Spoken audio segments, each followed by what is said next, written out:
Hello everyone, hope you're doing well. It's your girl Jennifer and you're watching Against All Odds. I am back again with a very interesting conversation, and this conversation is very dear to my heart. Welcome. So, many of you have been wondering where I've been for the past few weeks, and here I am. And today I just want us to talk about how to help or support a person who is sick. This conversation indeed is very personal. So, I start by saying, I just don't do these videos.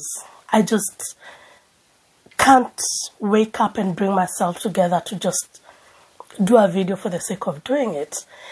And that's why I am here to speak about this subject. So, for the past about 6 weeks or so, I have been struggling. Indeed, I've been struggling. And I've been struggling with sickness. And I think in a past video, I talked about how I've been having these chest pains.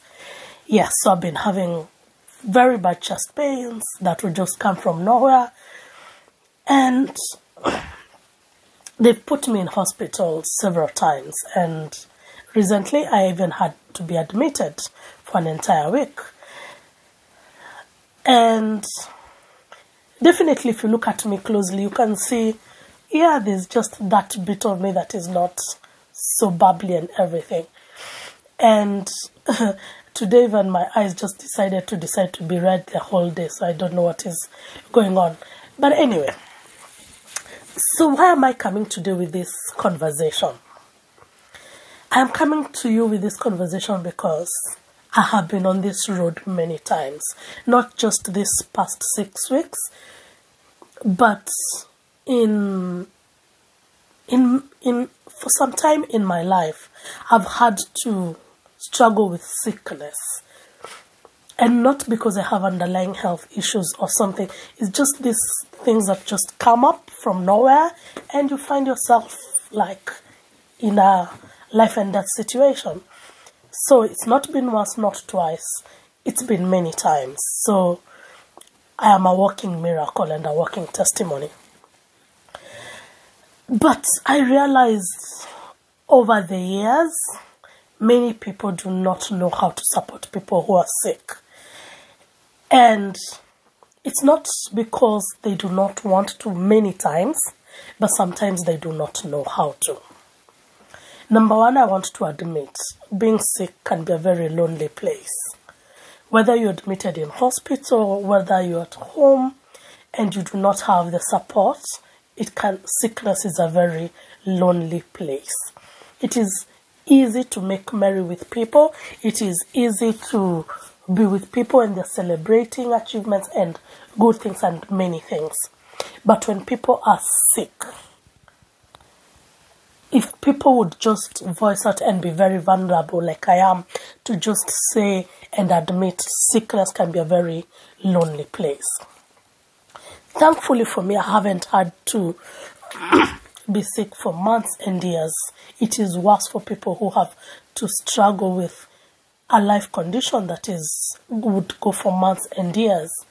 Because I promise you, if in the few days and weeks I fall sick, if you have 50 friends, in that span of time, you could only account for about 10. That is just a short period of illness. Think about people who have to struggle for months and years. How many friends do you think they have? Probably none. Probably none. I've had, and I know people who've died in their own homes without people to visit them. What a sad story. Because they were sick. So, that's why I'm saying this thing is very personal, because I know it too well, And if for the short time I have experienced that thing and such things, and I'm not talking about these 6 weeks only. This is something now I'm talking about from a wide perspective of all the experiences I've had, the experiences that I have seen people who are sick go through, conversations we've had with some of them. So I'm just putting them into words and to just help people understand, because I promise you, many people do not know how to support people who are sick. That I know for a fact. Many people do not know. I once had a friend, very dear friend of mine, and this friend was a very interesting friend. If you fall sick in her presence, or if there's nothing she can do to avoid you, she will amass every courage and stamina, and she will support you at that time like life is ending at that minute. But the minute somebody shows up in the scene, she becomes so weak and vulnerable, because she has a thing about sick people, and she will find a way. If you are in hospital and somebody comes and helps her and takes over the responsibility, within no time she will disappear. She will disappear, and she may never even visit you in hospital again. And the reason was she didn't know what to do. And her herself, she's been struggling with sickness here and there, but I don't know what sickness would do to her. It was a trigger to something. But the many times I've been sick and she's the one who has to rush me to hospital, you wouldn't know if she's the same person, because she'll be so bold. She will do anything. But the minute somebody just appears, her weakness comes in, and you see, so these are things that happen to people. There are people who can't even stand a sick person. But the question is, you may not stand that sick person.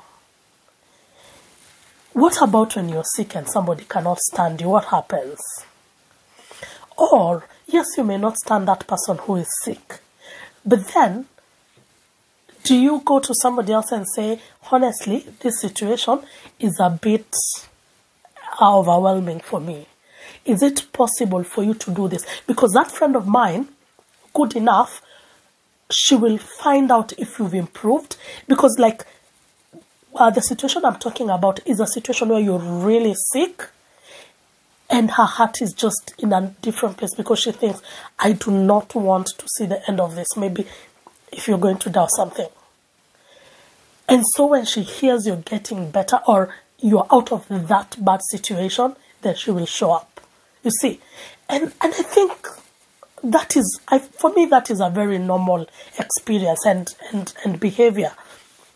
But I'm talking about somebody who just doesn't want to do anything. They don't care whether you're in hospital, whether they will call you. Can be very, it's not a very good place, you know. So so you can imagine, sickness is a very lonely place. Why is sickness a very lonely place? It's a lonely place because sometimes things you're struggling with, you do not even know what is happening to your body. Because like for me, recently, those chest pains, they just come from nowhere. And they're like a life and death situation, because those chest pains are bad. They are so bad. Extremely painful. Extremely, I cannot even compare them to anything that I can even come forward to describe them to you. You know.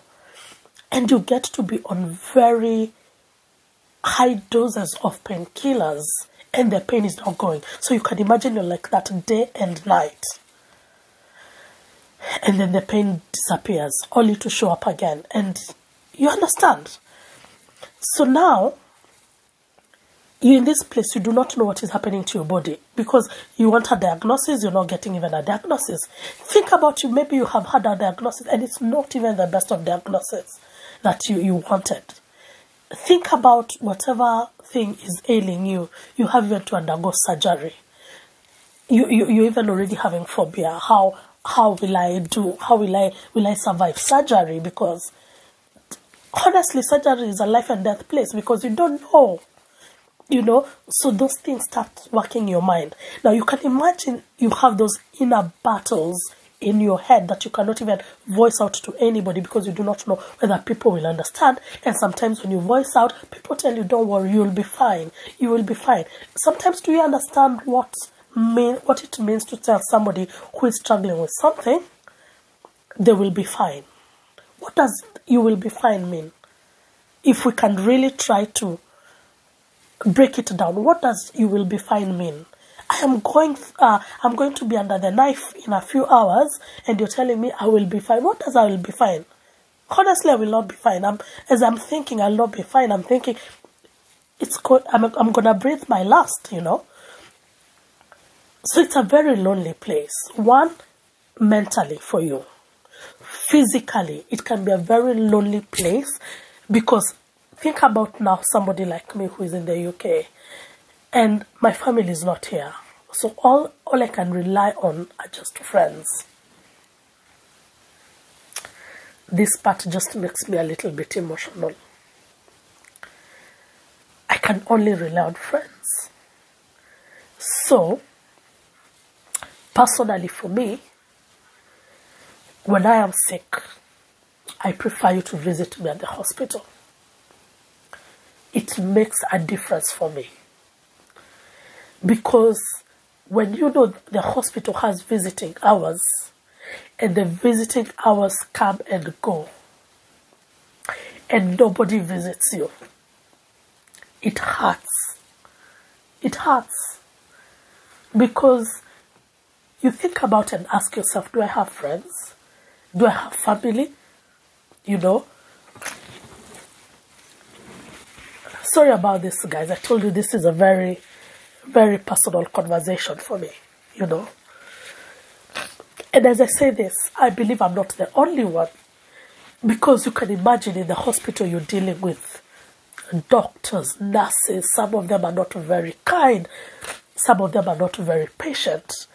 And then you have like 2 hours of being visited, maybe in a day. And that is the time you find somebody who really understands you, comforts you, speaks the language that you understand. Like you can interact. Somebody who you can just come and voice out your fears, your concerns. Sometimes you've not even showered. You've struggled to have a meal. In hospital, they bring you meals at a certain time. Probably you are not able to have that meal at that time, or maybe it was not even the meal that you wanted, and you struggle to eat that meal. Nobody comes to you, and then you can't tell them, oh, I was not able to eat this meal. And probably if they had talked to you, probably if they were coming, they would have asked you, what do you want to eat? And they can bring you something to eat, and then you have something to eat. Maybe you've not showered. You need to shower, you need a change of clothes, which you can't even do for yourself. Sometimes you may not even need the shower or go to the shower. You just need like that help with just to have like a body wash, just to freshen up. Let me give a practical example for myself so that I do not talk in, sometimes why people do not even understand how to help us is because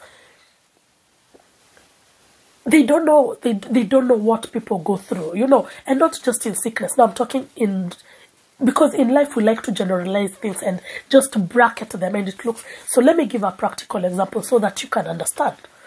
For example, if you can see my hands, you can see all these marks. You can see. I don't know if